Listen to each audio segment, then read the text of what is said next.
C'est une partie du défi. J'ai dit un jour à mon personnel, donner naissance à un tigre est une chose, apprendre à le chevaucher en est une autre, n'est-ce pas?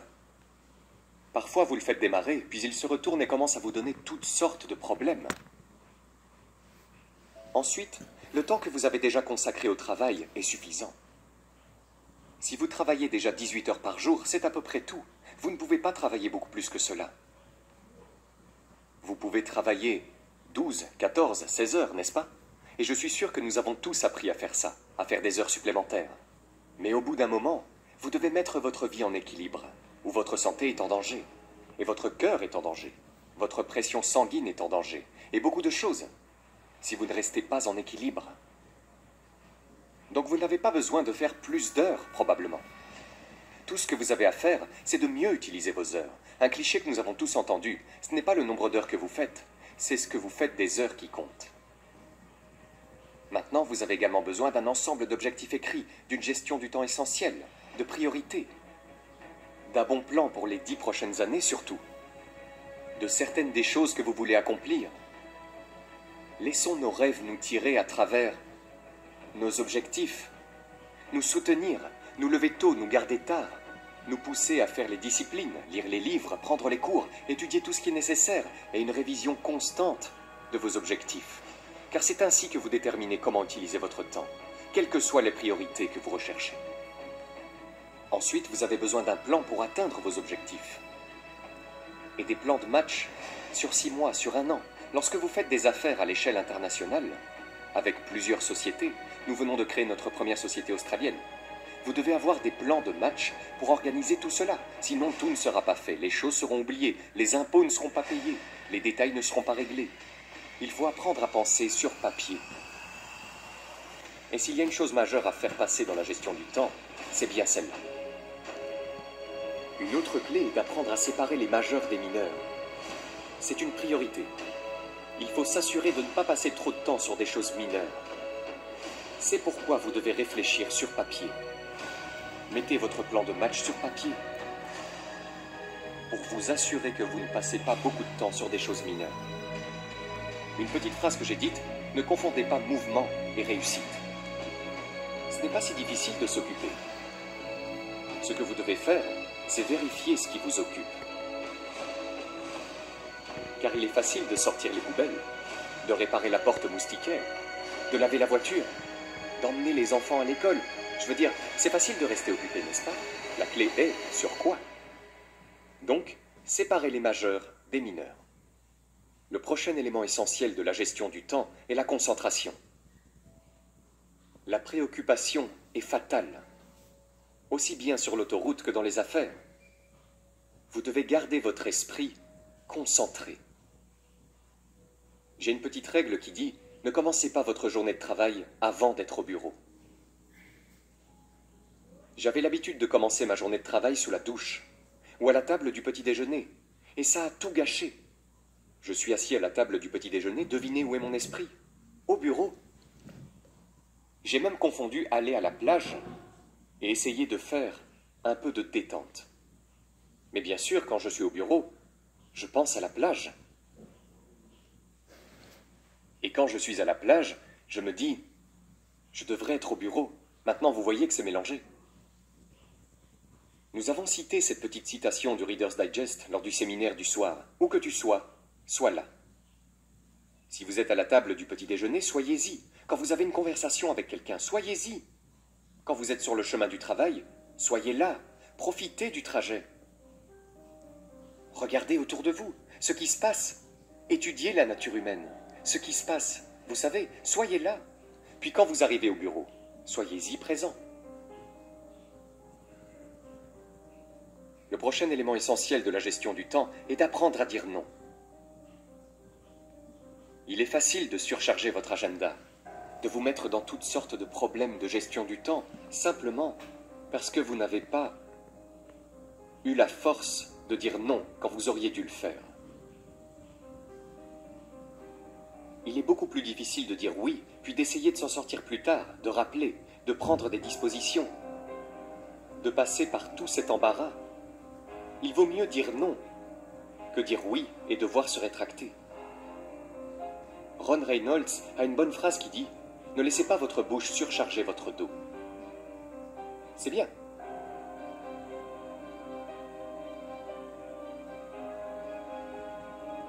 Le prochain point essentiel de la gestion du temps est le suivant. Quand tu travailles, travaille. Quand tu joues, joue. Celle-là, je l'ai apprise à la dure. Tu vois, si tu dois travailler une journée, fais-le toute la journée. Et si tu dois prendre du temps libre, prends tout ton temps libre. Ou prends toute la journée. Si vous devez travailler une journée, travaillez une bonne et longue journée. Si vous devez jouer toute la journée. Soit tu travailles toute la journée, soit tu joues toute la journée. Parce que devinez quoi? Si vous vous arrêtez à 3 heures pour aller jouer, devinez à quoi vous pensez toute la matinée. À vous arrêter à 3 heures. Je veux dire, vous savez, c'est une de ces choses. Il est difficile de se concentrer sur quelque chose et de le rendre productif si vous faites des plans pour faire autre chose. Maintenant, cela dépend en partie de ce que vous faites et de votre horaire de travail, de votre emploi et de votre entreprise, n'est-ce pas? Je comprends cela. Tout ce dont nous allons parler ces 2 jours doit être modifié, contrôlé et adapté à votre situation particulière. Je comprends cela. J'ai un ami constructeur à San José. Il s'appelle Peter Paulson. Peter l'a bien compris. Peter travaille 1 semaine et prend 1 semaine de congé. Donc il a tout arrangé, c'est un constructeur. Maintenant, c'est un peu intelligent. Il travaille 5 jours et prend 9 jours de congé. C'est un peu comme il dit, je travaille 1 semaine, je prends 1 semaine de congé, mais en réalité c'est 5 et 9 jours. Parce que c'est d'abord 5 et puis c'est un week-end, et 5 jours de plus et un autre week-end, n'est-ce pas? Mais ce que Pierre fait pendant les 5 jours, il y met du sien, il travaille. Vous savez, 14-16 heures, presque 24 heures sur 24. Il fait travailler 2 ou 3 secrétaires. Il donne tous les ordres, les comptables, les surintendants, les constructeurs, tout ce qu'il faut pour tout organiser, et travailler 24 heures sur 24 pendant 5 jours. Puis il part, il prend un congé. Maintenant, vous savez, vous n'avez peut-être pas le luxe de pouvoir le faire de cette façon. Mais travaillez juste sur ceci. Quand vous travaillez, travaillez. Quand vous jouez, jouez. D'accord. L'autre point essentiel de la gestion du temps est d'analyser comment vous êtes. Puis de compenser ou de changer. Parfois, vous pouvez rester comme vous êtes si vous prenez d'autres dispositions. Mon personnel a découvert que je suis un mauvais coursier. Ils m'ont dit, Monsieur Rohn, voici un chèque pour Jerry Haynes. Vous serez dans le Nord dans les 2 prochains jours. J'ai dit, oui, pas de problème, donnez-le-moi. Je verrai à ce qu'ils le reçoivent. Devinez la prochaine fois que j'entends parler de ce chèque. Par mes nettoyeurs. Qui disent, Monsieur Rohn, on a trouvé ça. C'est ça? Maintenant, je dis, écoutez, je sais que j'ai merdé cette fois, mais vous savez, la prochaine fois, je m'en assurerai. Vous voyez, mais ça ne marche pas, je ne suis pas doué pour ça. Alors on a une petite règle au bureau qui dit, ne faites jamais une commission au président pour quelqu'un.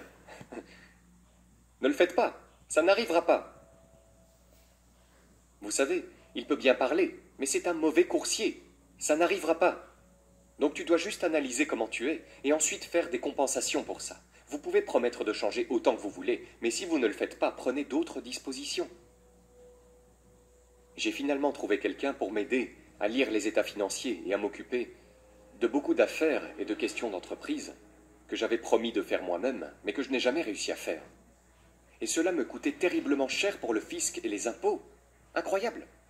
Mais j'ai finalement trouvé quelqu'un pour s'en occuper. Donc si vous ne changez pas, si vous ne le faites pas même si vous vous le promettez année après année, prenez des dispositions pour que cela soit fait. Donc analysez comment vous êtes. Vous savez, si vous êtes doué pour la comptabilité, alors tenez votre livre comptable. Si vous ne l'êtes pas, ne continuez pas à faire des promesses. Déposez tout ce qui vous manque, vous savez, 2 fois par semaine ou 1 fois par mois sur les genoux de quelqu'un et dites « Tenez, trouvez une solution et je vous paierai pour le faire. » Parfois pour 100 $ par mois ou quelque chose comme 50 $ par mois. Quelqu'un va calculer beaucoup de choses pour. Vous vous épargnez tout le chagrin de promettre et ne jamais le faire. Donc analysez comment vous êtes, c'est très important. Le prochain point essentiel de la gestion du temps est de se méfier du téléphone. Attention. Attention au téléphone. Un outil utile, mais qui peut aussi vous attirer des ennuis. Vous devez donc faire attention au téléphone en matière de gestion du temps. Voici une façon d'utiliser le téléphone. Assurez-vous de faire un ordre du jour avant de passer un appel. Faites une petite liste de ce dont vous allez parler avant d'appeler. N'essayez pas de penser et de téléphoner sans réfléchir. Mais si vous n'avez pas cet ordre du jour, vous errez, vous vous promenez, vous parlez de toutes sortes de choses qui ne sont probablement pas essentielles. Et puis il y a ce moment où à la fin de la conversation téléphonique, vous dites « Voyons, il y avait autre chose dont j'allais vous parler. Je n'y pense pas pour l'instant. Si j'y pense, je vous rappellerai. Vous voyez, vous êtes juste un grand gaspilleur de temps. Aussi, quand vous faites un agenda, c'est vraiment génial quand vous revenez pour vous rappeler la conversation. Rappelez-vous, nous avons parlé de ces 3 choses. Vous dites, non, nous n'en avons pas parlé. Vous dites bien, laissez-moi voir. Oh oui, c'est là dans mon journal. L'agenda de la conversation téléphonique. D'accord, donc utilisez le téléphone. Maintenant, vous devez être conscient du téléphone à la maison aussi. Vous pouvez avoir des appels professionnels à la maison, mais vous devez être très prudent. Le téléphone peut avoir une influence incroyablement perturbatrice sur la vie familiale, sociale et personnelle. Apprenez donc à le réguler. Il y a des téléphones maintenant, vous pouvez simplement les éteindre de sorte que lorsque quelqu'un appelle, on dirait que vous n'êtes pas là. Vous savez, le téléphone sonne, mais vous ne l'entendez pas. Je peux laisser le téléphone sonner, mais certaines personnes ne peuvent pas faire ça, n'est-ce pas? J'ai eu des gens chez moi, mon téléphone sonne, je les vois dire « Vous ne répondez pas au téléphone ?» J'ai dit non, on déjeune ou autre. Alors tu dois répondre à ton téléphone. J'ai dit non, je dois pas. Je lui ai fait répondre à mon téléphone. Ils disent « C'est pour toi ». J'ai dit « Bah j'imagine, oui ». Allez. L'essentiel suivant en matière de gestion du temps est d'avoir un certain temps pour résoudre les problèmes. On a trouvé ça utile, surtout dans le monde des affaires. On dit les problèmes après 15 heures. Il suffit de les mettre de côté. Maintenant, vous ne les ignorez pas, mais vous les mettez de côté dans un certain laps de temps. Tous les appels à problème, vous les rappelez après 15 heures et vous les passez en revue. Maintenant, en les mettant de côté jusque 3 heures, le problème arrive à 9 heures. Et vous dites, hé, à 15 heures, Monsieur Ron va prendre le téléphone et passer tous ses appels à problème. Il rappellera toutes ses réponses. Devinez ce qui se passe généralement entre 9 heures et 15 heures. Quelqu'un rappelle et dit « Hé, dites-lui de ne pas appeler, on a déjà tout arrangé. » Mais tu vois, si tu prends l'appel quand il arrive, bien sûr, maintenant tu dois passer du temps, passer du temps. Nous apprenons dans les formations de vente. Les gens posent tous des questions, posent des questions. Tu dis « Hé, garde ça pour la formation suivante, amène cette question à la session prochaine. » Vous apprenez juste ces trucs pour gagner du temps. Ainsi, vous n'avez pas à couvrir les mêmes choses avec chaque personne. Ok. La prochaine étape sur la gestion du temps est de lire tous les livres.